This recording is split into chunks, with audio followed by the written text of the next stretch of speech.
All of my life I've had fish. We were raised on salmon here, so we depend on the salmon for our main source of food.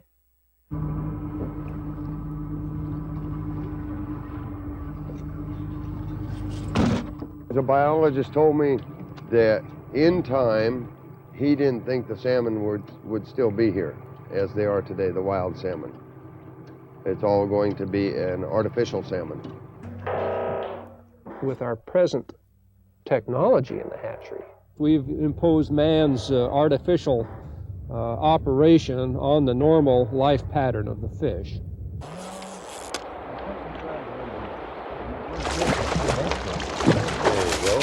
The hatchery fish, I think that's the way it's going, because the political decisions that have to be made aren't being made with respect to protecting the natural diversity that our streams represent.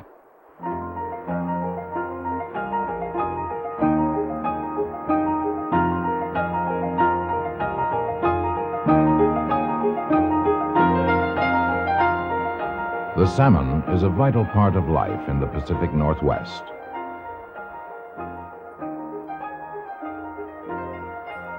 Today, the people who live here, the Indians, the sportsmen, and the ocean fishermen, all of whom value the salmon so highly, are locked in bitter conflict over who has the legal and moral right to catch the fish.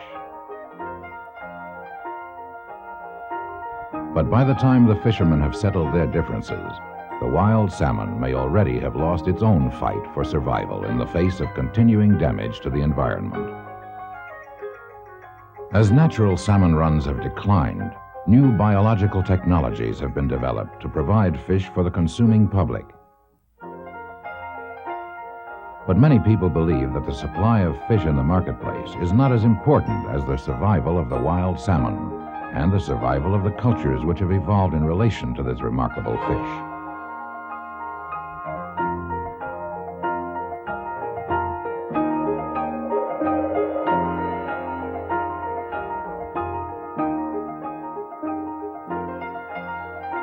One place where all these conflicts have converged is the Klamath River in Northern California.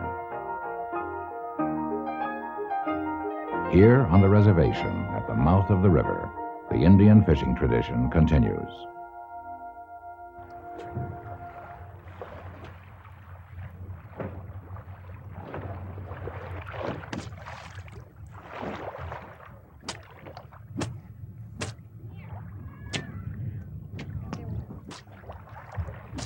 The old days, long ago, on up the river, there was various places where different families fished. Years ago, you had respect for that family and their fishing hole. You would go and ask them permission to use that if they're not fishing. Or if they had enough fish and they say, well, go ahead, you can use that place. But it always was good to have respect. And perhaps if you caught a lot of fish or something, you would automatically, with good faith, give them a couple of fish, 4 fish, 5 fish, depending on what you caught. The salmon usually go towards the deepest water, and they swim right into the net, and they get tangled up in the net. Well, what they call gilling. Some of the fish are big, they can't get their head in this smaller mesh. This is a 7 1/4 inch mesh. The smaller fish usually go through this net.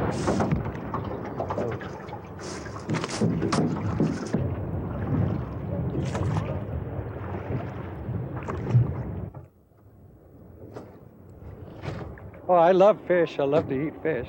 In fact, I hope we catch fish soon so we can cook it up on the beach here.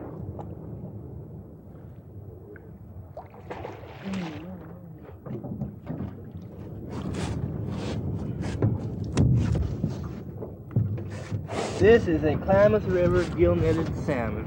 Nepoi. Sko and nepoi. Skoala.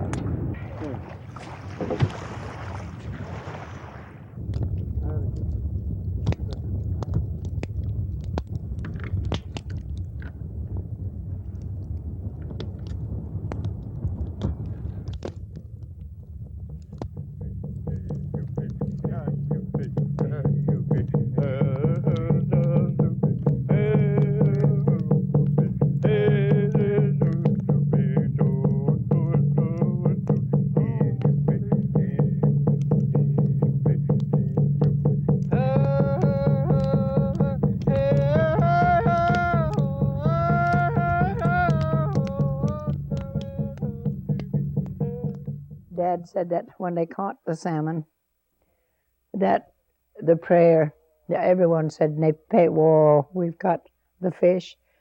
And it seemed as if that sound went to heaven. You could hear it tingling, the sound of the thank you, tingling in the heavens. And then the mist came. And that meant that even the goddess was happy.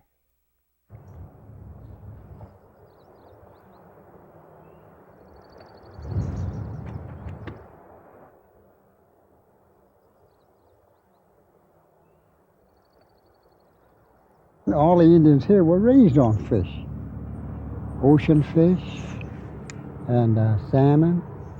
A lot of times you go on the river, or you can float down the river in your boat and you look and see where they're jumping, you see. And salmon will move up during the day to their spawning grounds. And I've seen salmon go as high as 4 miles in a day. Just keep traveling, you know. Driven by powerful instinctive urges, adult Pacific salmon leave the vast ocean waters and swim tortuous miles upriver to spawn. Guided by their sense of smell, the salmon seek out the exact places where they themselves were born. The female digs a pit in the gravel stream bed. After the eggs are deposited and fertilized, both male and female salmon die, having fulfilled their part in continuing the species. Tiny, newly hatched fish face many predators and intense competition for food. Most will die in the first few months of their existence, but some will survive and swim downstream to the ocean. There, salmon feed in the saltwater environment for 2 to 5 years, until they too are called to return to the river of their birth, to start the difficult run upstream to their spawning grounds.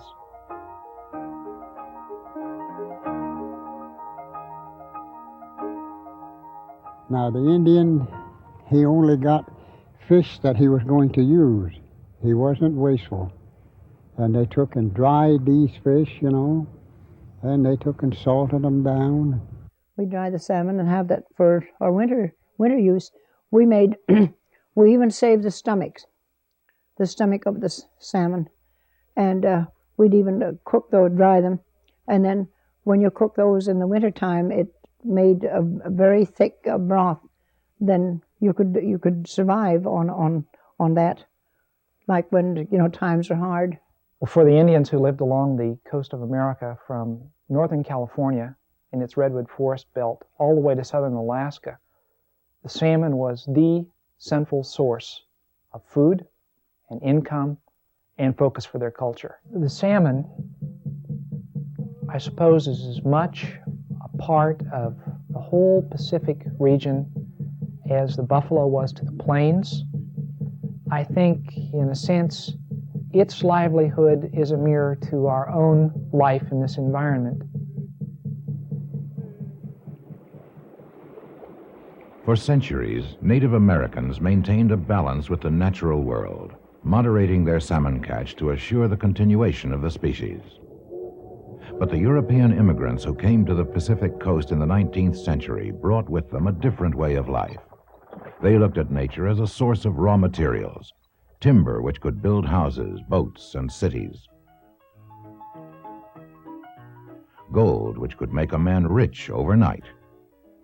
The gold rush spread north through California in 1849 and 1850, and in 1851-52 it came to the canyon of the Klamath River, to the Trinity and the Salmon and other tributaries that poured into the Pacific. In their search for gold ore, miners dug up stream beds, diverted rivers, and used high-pressure water cannon to wash away entire hillsides. The miners found the gold, but as they dug it out, the debris that washed into the rivers destroyed many of the salmon runs on which local Indians depended for food. When Indians resisted the invasion of their homeland, angry miners retaliated in a series of wanton massacres. Many settlers demanded the complete extermination of all Indians, but the federal government considered this solution impractical and in the 1860s it began negotiations with the surviving tribes in Northern California, Oregon, and Washington. In return for the promise of peace, Indians surrendered their title to most of the land in the Northwest, but they also reserved some lands on which they were guaranteed the right to continue living, hunting, and fishing as they always had. In Northern California, near the confluence of the Trinity and Klamath Rivers, the Hoopaw Valley Reservation was created by executive order in 1876. In 1891, the reservation was extended to include the land 1 mile on either side of the Klamath, all the way to the mouth of the river. At the time that the first attempts were made to negotiate treaties with the Indians and secure the cession of their lands and move them to reservations, there was coupled with those events an intense interest of Americans and others from around the world in developing the natural resources of the Pacific Slope. Suddenly, with the marketability and the possibility of sawing huge redwood logs, lumbermen came in.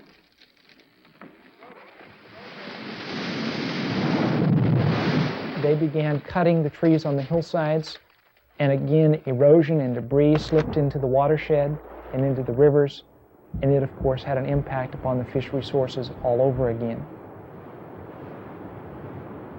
I've seen fish going up these riffles, and where I used to see these fish spawn, they don't spawn there no more.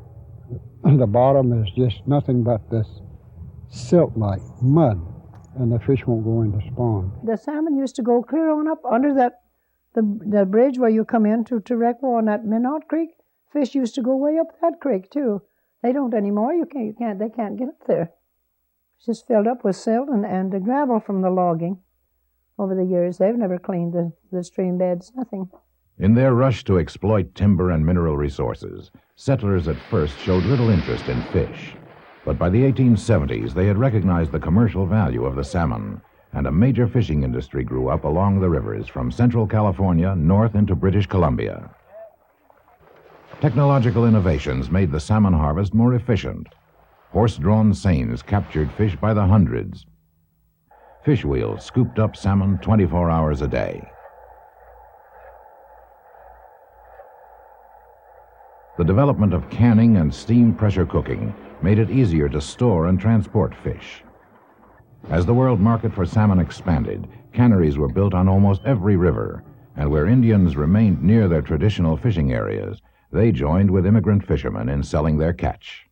I fished commercially here on the river here. At that time, there was 5 canneries, and I think I was about 12 or 14 years old. I could row a boat, you know. Oh, there'd be 150, maybe 200 boats fishing with nets every night. For years, the salmon were so plentiful that no one believed the supply could ever be exhausted.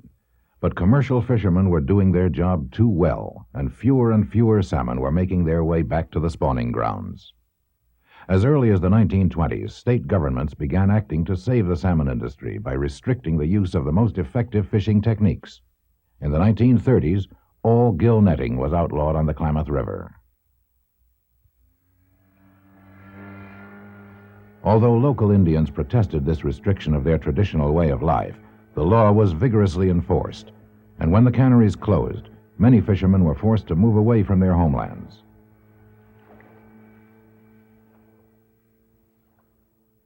River by river, the gill net fisheries were shut down, but the salmon industry continued to thrive as more and more fishermen went to sea to harvest the fish before they returned to the rivers, using the only method now allowed for commercial salmon fishing in the state of California: trolling with hooks and lines on the open ocean.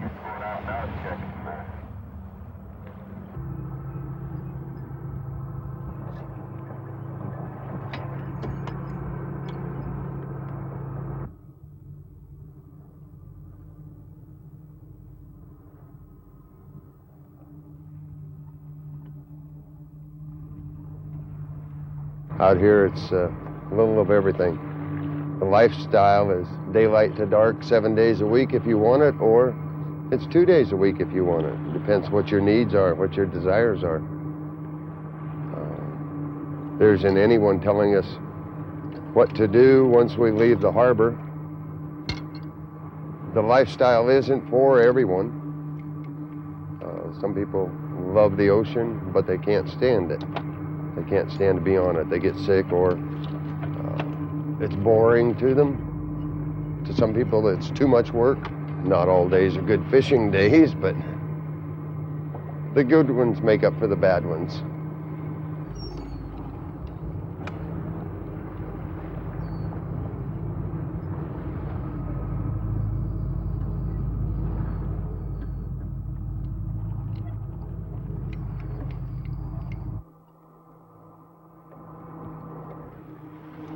Got the net?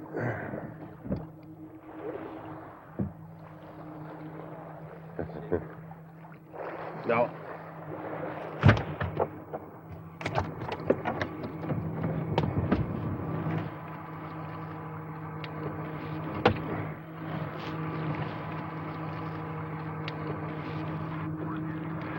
For decades, ocean trollers had no serious competition for the salmon harvest. But in the 1970s, federal courts ruled that the state laws which prohibited gill netting should never have been applied to Indians fishing on their reservations, and that the fishing rights which the United States had guaranteed a century earlier must be restored.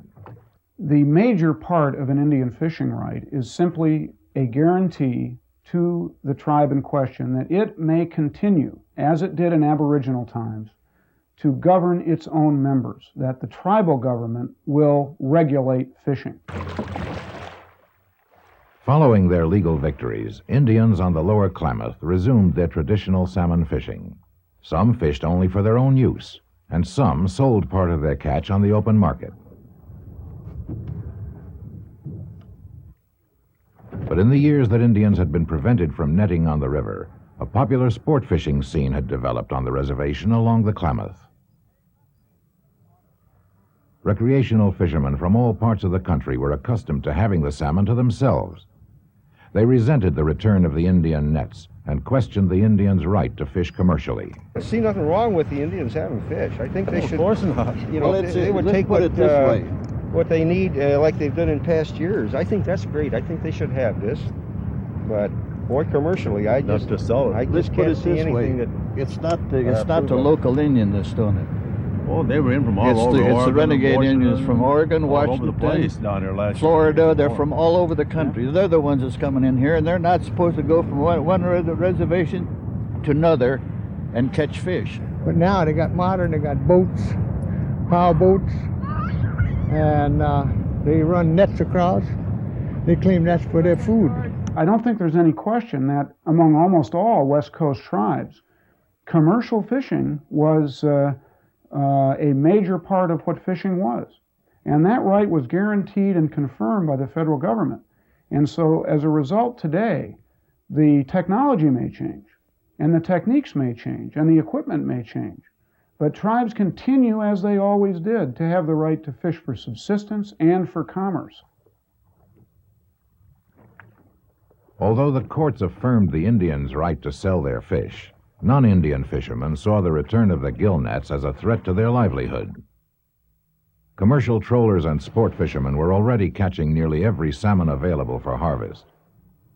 They argued that the reemergence of even a small Indian fishery could be a fatal blow to the resource. Since the netting has gone on, the estimates that I and my friends make that are in the sports organizations up here are that the Indians have now probably taken 70% of the total anadromous fish out of the Klamath River. And they say we're depleting the fish here. In a 100-foot net, you'd be lucky to catch 20 fish a night. But it's okay for the commercial fishermen to go out there and catch tons of fish a day. They catch thousands and thousands and thousands of fish out there. This type of fishing will never deplete the resource, in that if there's a school of salmon out here, we can't catch every one of the fish. There just aren't that many hooks in the water. What the Indian is catching on this Klamath River is not even a drop in the bucket compared to what they're getting outside, you see. And I think that's the truth. But the fishermen out there are blaming us for depleting the fish. In the late 1970s, salmon runs on the Klamath were declining. Although biologists estimated that ocean trollers were catching nearly 10 times as many salmon as the Indian gill netters, attention continued to be focused on the Indian harvest.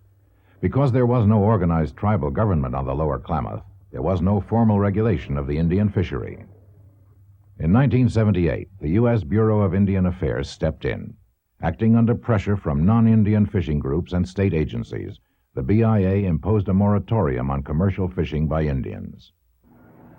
When the moratorium was met with defiance, a federal law enforcement task force confronted angry Indian fishermen on the river.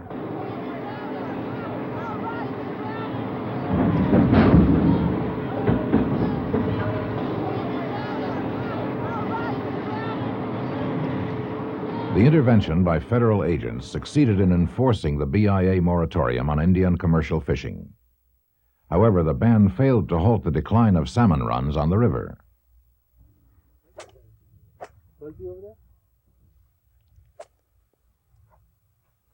Local Indians, whose fishing rights were affirmed by the courts, continued to resent government interference in their affairs. You know, I think it's about time for the Indian people to stand up for his right. You know, instead of letting these people write rules and regulations for us on our own river here. This is our river. A mile that way and a mile that way is supposed to be our reservation. But here we got all kinds of rules and regulations. We got all kinds of white man telling us what we can do and what we can't do. We do want to stop the netting, and the only way you can stop it is to cancel the reservation status. We would like to terminate all Indian treaties. We would like to terminate all Indian reservations. We would like to terminate the BIA, but we do not want to hurt Indian culture, the Indian way of life, the Indian way of thought, his religion, or anything like that. The fact is that if Indian special rights are taken away, Indians as a race are going to disappear. There is that kind of gravity to this situation. But I have the tendency to blame the white man and the United States government for not allowing us to commercialize fish because, you know, I feel that what's good for the white man should be good for the Indians. After all, we was here first. This is our reservation. This is our river. So we could probably say that these fish out here in this river belong to the Indians. And what we do with those fish should be our business. Although each group of fishermen has asserted a legitimate claim to the resource, the continuing dispute over fishing rights has done nothing to reverse the decline of the salmon.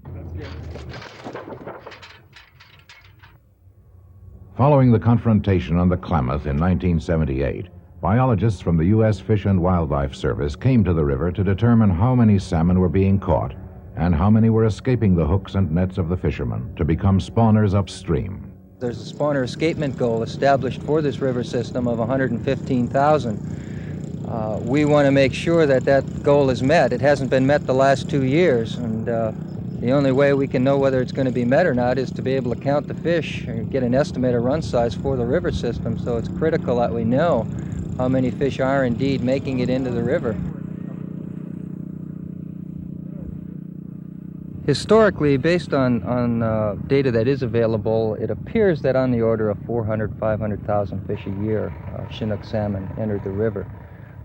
In recent years, we've been lucky to get 150,000, 200,000, and the last 2 years, we've been way under 100,000.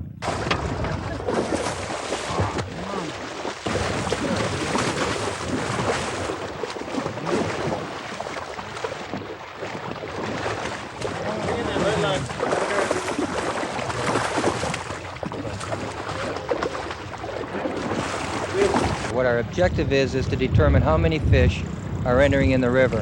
What is the run size this year, in other words? No, more. 7.7? Yeah.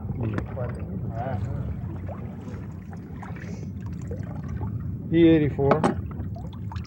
A little livelier today. Yeah, just a gallon. What we're doing here is tagging fish, capturing as many fish as we can, tagging them, releasing them, and they will in turn mix with the untagged population, the fish we don't see. Then we go to stage 2 of the program, which is to look at the fish when they're caught in the Indian nets. When the fish are caught, we simply look at the fish as they're caught by the Indian fishermen. We measure them, we see if there's any marks on them, and we certainly look for tags, and we get all of the tag returns that way. 81. No tags. No hook scars.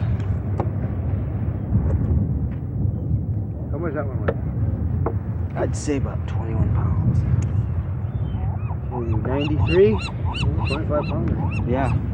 85. By seeing the number of tagged fish which appear in those nets, we use that data, plug it into a formula, and based on the ratio of tagged to untagged fish, we can estimate what the run is. There's a lot of controversy been focused on the Klamath in terms of who's responsible for harvesting what fish, and the basic problem is an overall decline in the salmon stocks in the Klamath River. There aren't nearly as many fish as there used to be, say, prior to the turn of the century. It's a combination of quite a few factors. Habitat degradation and overfishing are the two major causes. It's very clear that the great majority of fish are being caught out in the ocean, particularly in the commercial troll fishery. We're talking about hundreds of thousands of Klamath River salmon a year caught out there as compared to 5, 10, 20,000 fish a year on the river in the Indian gillnet fishery, and a couple or 3,000 fish a year in the inland sport fishery. If escapement is not met again this year, it will be my recommendation to my superiors that further actions be taken to restrict harvest so we can meet spawner escapement. You must control the ocean take. That's the key of getting your fish back up the river. Is the time and the amount of effort that the ocean fishery hits on that, whether it's a recreational fishery or whether it's the trollers on the commercial fleet. No individual troller catches enough salmon to have a significant impact on the resource, but the total number of trollers has increased dramatically from fewer than 3,000 in 1965 to more than 10,000 in 1980. Although many of these new trollers are not full-time fishermen, together this group harvests the vast majority of adult salmon.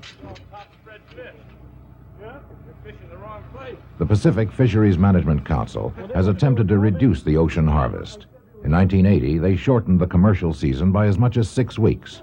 In 1981, they imposed a quota on the total commercial catch.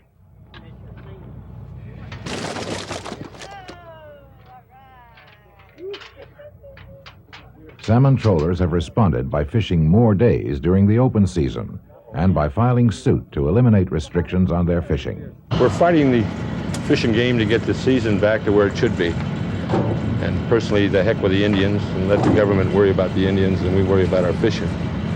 We've got to get so many fish back on the spawning grounds, and that's our first concern. Second, then, is dividing up the uses of the available fish over and above that needed for the spawning escapement. And I think the Indian nation has a right to a certain amount of those fish, the recreational fishermen have a right, and the commercial has the right. And then, of course, the big problem is how that division is made.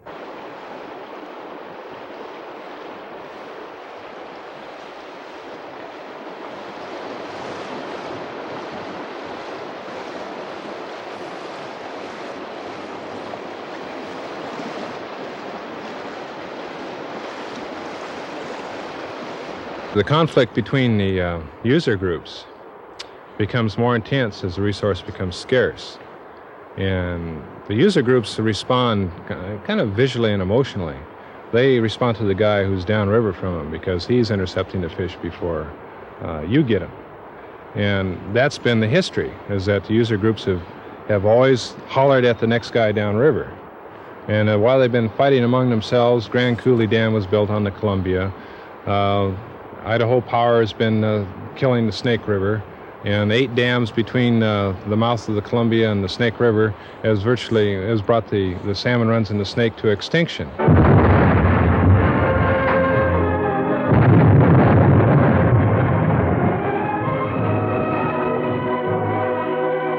To make 1,000,000 acres bloom anew, to build an industrial empire from the wasted power of the Columbia. The Columbia, the Sacramento, the Klamath. Every major river on the Pacific coast is a potential generator of hydroelectric power and a potential source of water for agricultural irrigation. As the population and economy of the Northwest have grown, hundreds of dams have been built and many more are planned. But in the process of providing power and water, every dam injures the salmon. Many dams are equipped with fish ladders which make it possible for salmon to migrate upriver. But on their journey downstream to the ocean, 15 to 50% of young salmon can be killed at each dam as they pass through generator turbines. Some dams, which are too high to be bypassed by fish ladders, have permanently closed off vast areas of spawning grounds.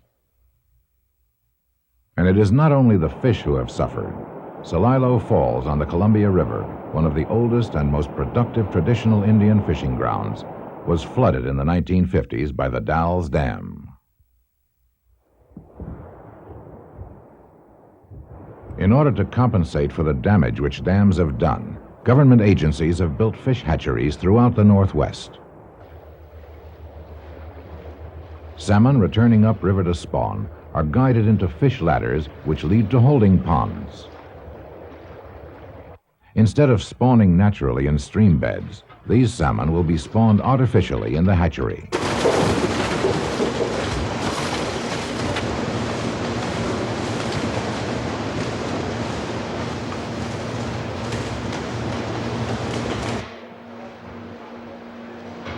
Salmon which have been stunned in a carbon dioxide bath are selected for maturity and sorted by sex.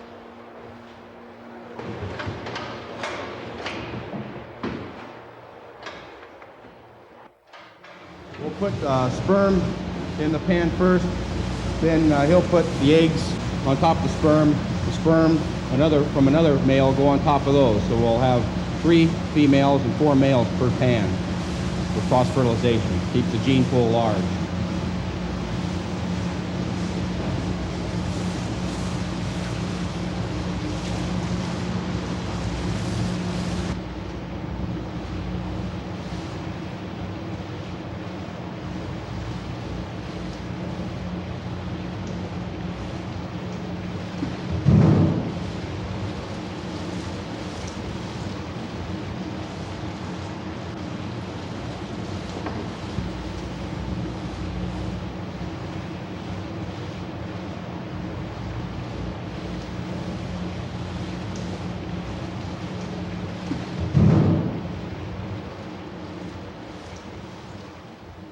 These fertilized eggs will be incubated, hatched, and raised in a protected environment.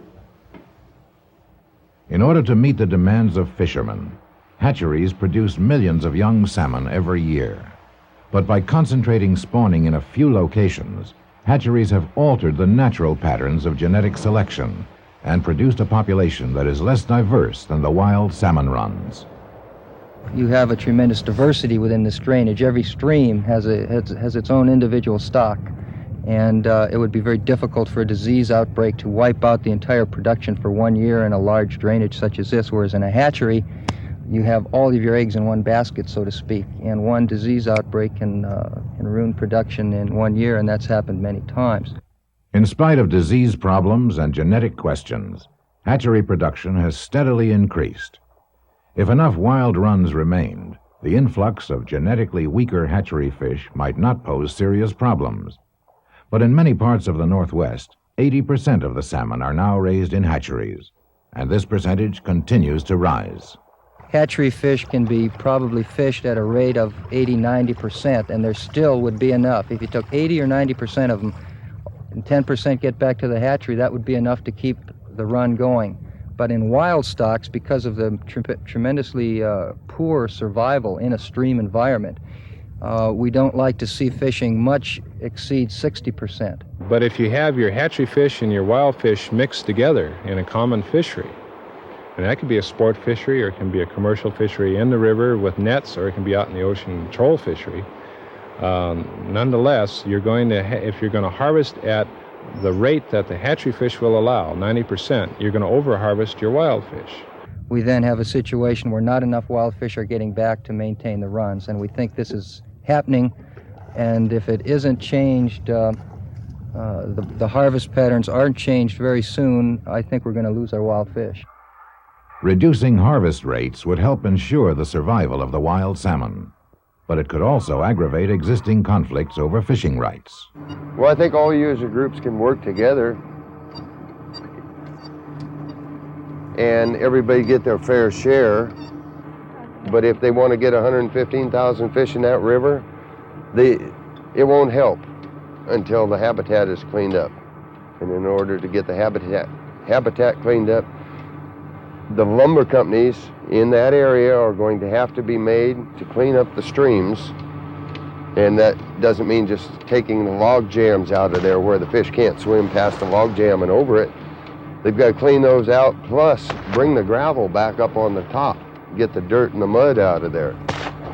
So a fish, when he spawns in the gravel, the eggs will survive and they can breathe. This is probably a good example of all the creeks on the Klamath watershed. Some are worse than this and some are not as bad, but practically all the creeks are jammed up in some degree or other. And there's been efforts recently to clean them up. And it's going to be a long process, so.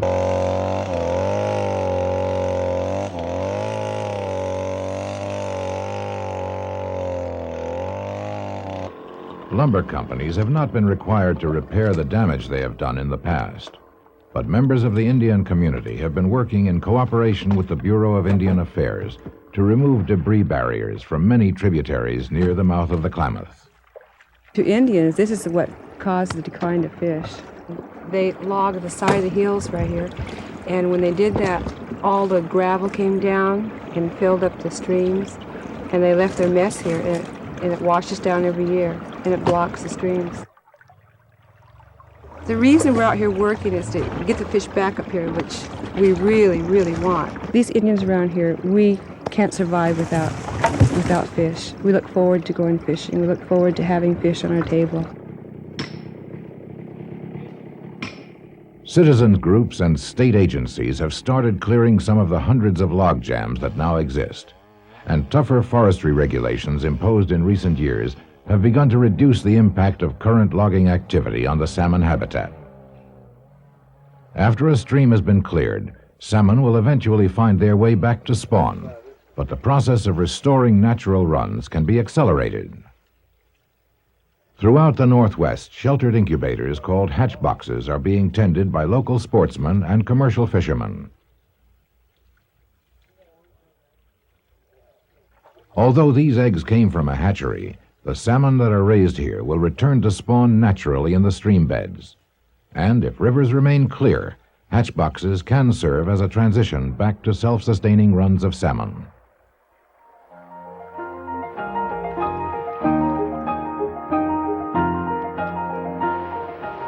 I've watched salmon in every stage, I guess.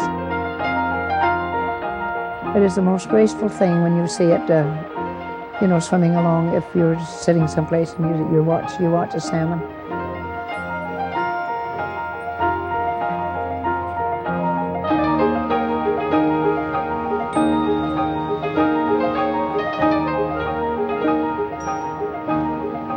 The Klamath is one of the few rivers on which most of the salmon are still wild.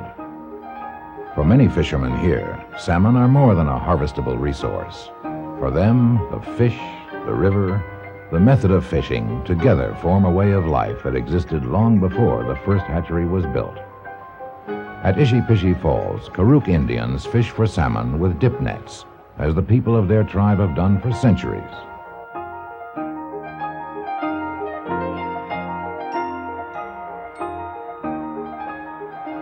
Upriver, sport fishermen seek seclusion and the challenge of landing a hard-fighting salmon.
This is the gold, Klamath River gold. In some areas, stream clearance and hatchbox programs are beginning to restore natural salmon runs, reversing the historic trend toward increased dependence on hatcheries. But the success of these programs will ultimately be determined by the availability of water, the resource on which all salmon depend. Today, this water has itself become an export commodity. Water from Northern California rivers is being pumped over mountains to irrigate crops in the valleys of Central and Southern California. Delivered through the aqueducts of the California Water Project, this water is the lifeblood of corporate agriculture and land development.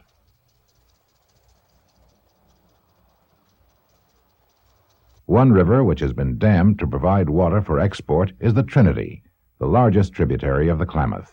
Approximately 90% of the water from the Trinity River has been diverted over into the Sacramento River drainage, and that causes tremendous flow problems in the Trinity, great reduction in habitat, both spawning habitat and rearing habitat for fish. All the agricultural value of California, which is tremendous, is in the Central Valley, away from the North Coast rivers. There's a real concern on the part of biologists and on the part of Indian people and sports fishermen and offshore commercial fishermen who are dependent on this resource, that the other demands of society on the water resource, on the timber resources, are going to have very negative impacts in the future on fish. If they take the water out of our North Coast streams, where salmon can't migrate up the river, and pipe it to Southern California in the Westland Water District, and Kern County farmers that have lots of money behind them, and we don't have that much money behind us, sure, they'll run it down there in the peripheral canal. We won't have any salmon in these rivers up here. So therefore we, again, can't fish. And the overall picture is get the trover off the water. And if no salmon is coming in by these boats, by the independent businessmen, then somebody has to supply the public with fresh salmon. And that only points to one entity, and that's private ocean ranchers, aquaculture.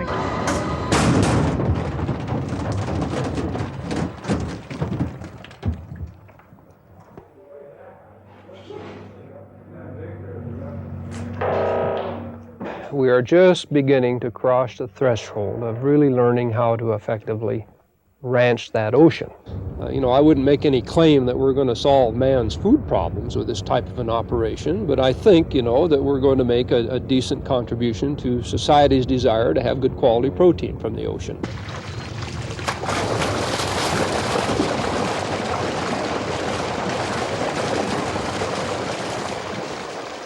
The heart of any salmon ranch is a hatchery, similar to those operated by public fish and wildlife agencies. A significant difference is that most aquaculture facilities in the Pacific Northwest are run by private corporations. This one is owned by Oregon Aqua Foods, a subsidiary of the Weyerhaeuser Timber Company. While public hatcheries raise salmon primarily to be caught by sport fishermen and commercial trollers, the purpose of ocean ranches is to harvest and sell the salmon that return to their facilities. Our hatchery at Springfield is a somewhat sophisticated system in the sense that we have it tied in with a large forest products pulp mill where we used waste heat in the hatchery to accelerate the growth of the young salmon. If we could get fish that would spawn a little earlier than the normal pattern, it would help us in our production cycle, especially where we're trying to grow a fish to a smolt size in 7 months rather than the 1.5 years that is typically required. Well, in the wild, the cycle would be about 18 months. So, in effect, we take 1 year off the freshwater phase of the life cycle. Same period in the ocean as the wild fish, but with the warming of the water, we can speed it up. The hatchery is about, on the average, 10 times more efficient. If you have a good quality hatchery, is 10 times more efficient than Mother Nature in converting an egg into a smolted juvenile salmon that's ready to go to the ocean.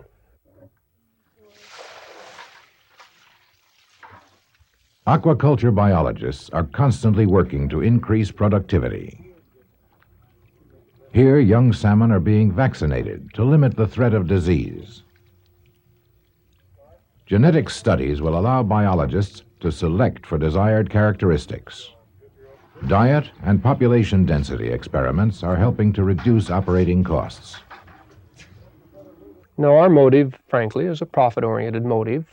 We are a private company, and obviously the incentive is to use the oceans to ranch salmon for profit. The ocean pastures, as we currently recognize, are very broad and can probably support a much larger stock of salmon than we currently enjoy.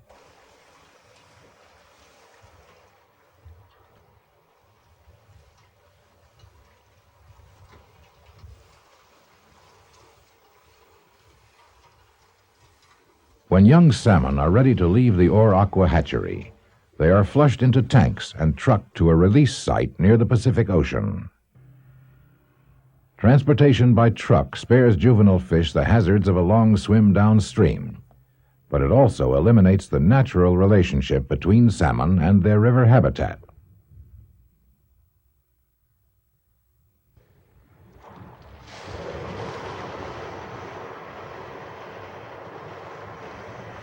At the release facility, salmon are acclimated to salt water and imprinted with a chemical odor which will guide them back to this site when they are ready to spawn. Now, the young salmon, after they're imprinted, they're released into the bay, and of course they migrate out to the ocean, which is about 5 miles down bay. They feed in the ocean typically for a year and a half or longer, and then the maturing adults swim back to the bay, swim back up the ladder, right back into the same pond where they were released as young juveniles.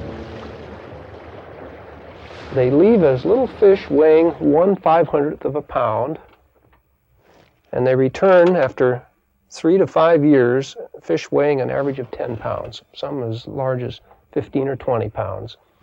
And you don't have to send cowboys out to herd them. They're self-herding. They come right back to the point from which they originated.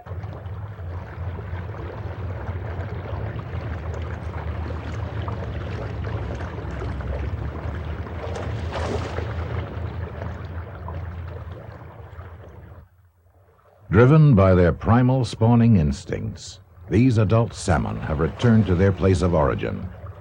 In this case, the aquaculture release and recapture facility. Many of the fish which were released at this site have already been caught at sea by troll fishermen, but hundreds of thousands will be harvested here by the ocean rancher. Some of these fish will provide the eggs which will produce the next generation of aquaculture salmon. But most will be sold on the open market in direct competition with commercial fishermen. We have the quality product out here that we catch, but whether big corporations will allow us to keep producing that or not is basically what we're fighting. They want it all for themselves. Actually, the public has come out against aquaculture because of the risks. Not only biological ones, but economic ones. The coastal fishermen are afraid that their fishery will be taken away from them because of the political power the corporations have. If ocean ranching can get the trawler off the water, then they can commandeer and command the marketplace for salmon.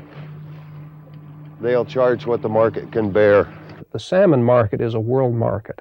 And it's hard for me to believe that we could influence the world market price with such a very small share of the market. The world harvest of salmon is about 200 million fish a year. However, when Oregon Aqua Foods is operating at full capacity, the harvest by this one company alone should be more than 1.5 million fish, larger than the entire commercial salmon catch in the state of California. As a historian, When I look at aquaculture and the grazing of fish in ocean waters and in estuaries, I find that situation very comparable to the 19th century development of the cattle and sheep industries on public domain on the grasslands of the American West.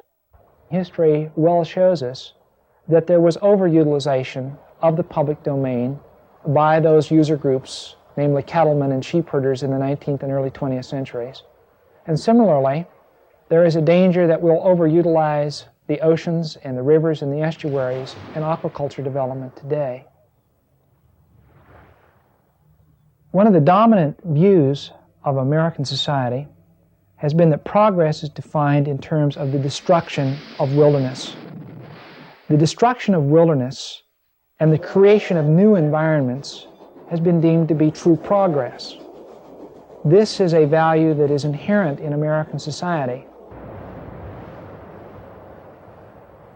Progress in the Northwest has often come at the expense of the salmon. Dams have been built to fill a growing demand for energy, and water has been diverted from North Coast rivers to irrigate crops and fill the reservoirs of Southern California. As the human population has expanded, nature has been manipulated to satisfy society's needs for power and protein. We have increasing demands on our natural resources to maintain a reasonable standard of living in this country. This means that we have to use the waters and the lands to grow food, to grow fiber, to generate electricity.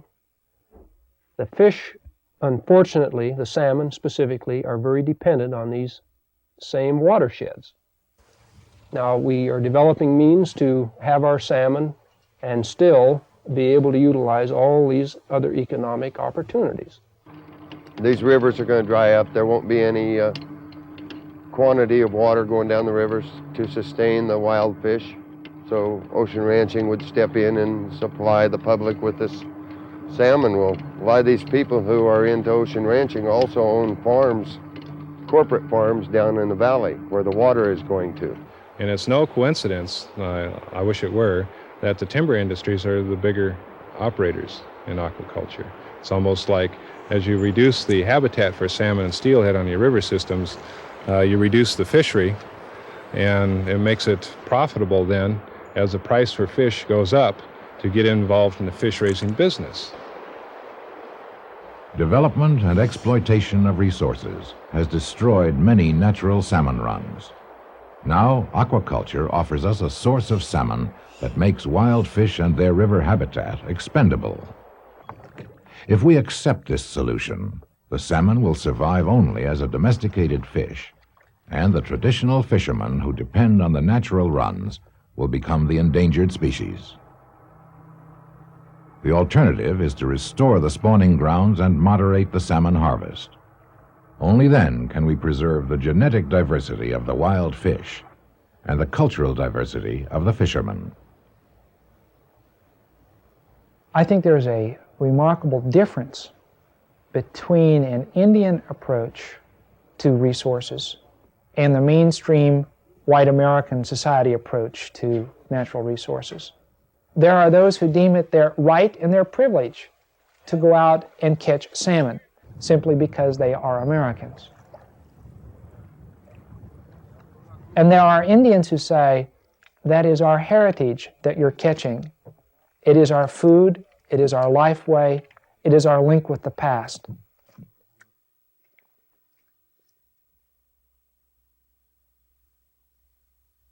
Salmon is a kind of an indication of the environmental health of a whole watershed.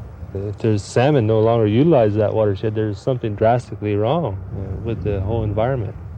And if there's something wrong with the environment for the fish, then there has to be something wrong with the environment for all of us.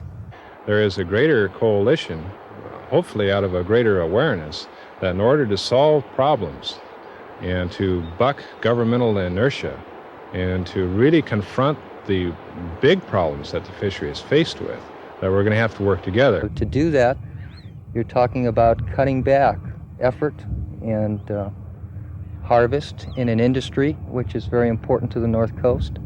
You're talking about taking some pretty restrictive steps with regard to controlling logging activity. You're talking about no more dams on this river. And sure, it can happen if those are the decisions that society chooses to make. Well, I don't know. When the salmon is gone, I don't think this world is going to be as healthy as it is now. There won't be too many people around. Maybe some cavemen. But something's got to give. We're just in a very dangerous age.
The material on this video cassette is protected by copyright.